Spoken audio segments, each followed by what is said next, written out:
May report mula naman sa himpilan ng DCJO ang Spirit FM, CMN Baler, Aurora.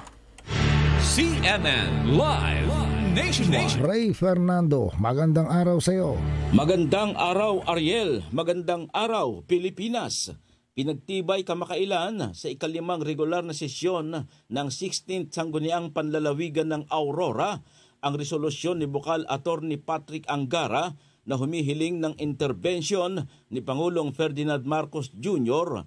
sa usapin ng land tenure sa Port Magsaysay Military Reservation sa bayan ng Dingalan, Aurora, kung saan apektado rito ang 4 na barangay na may humigit kumulang 10,000 katao na naninirahan.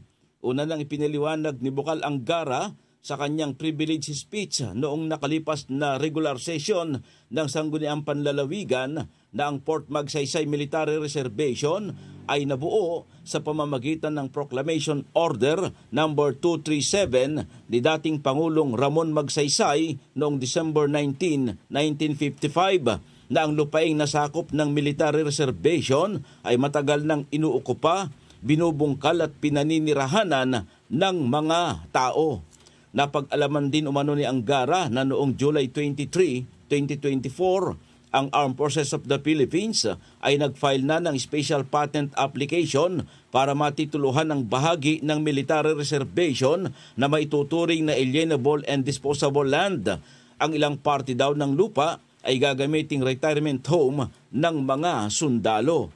Sabi pa nito na may mga batas naman daw na pupwedeng pagbatayan para ipamahagi sa mga tao ang lupaing sakop ng military reservation, gaya ng Proclamation Order number 611 ni dating Pangulong Gloria Macapagal Arroyo na inilabas noong 2004, Executive Order number 75 ni dating Pangulong Rodrigo Duterte noong 2019 at ang Republic Act number 7227 o the Bases Conversion and Development Act of 1992.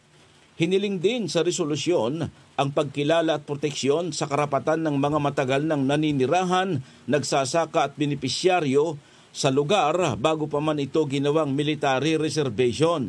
Ayon pa kay Bukal Angara, ang resolusyon ng Sangguniang Panlalawigan ay bilang suporta na rin sa mga naunang resolusyon ng mga barangay at gayon din ng Sangguniang Bayan ng Dingalan na ipinadala na rin sa tanggapan ng Pangulo.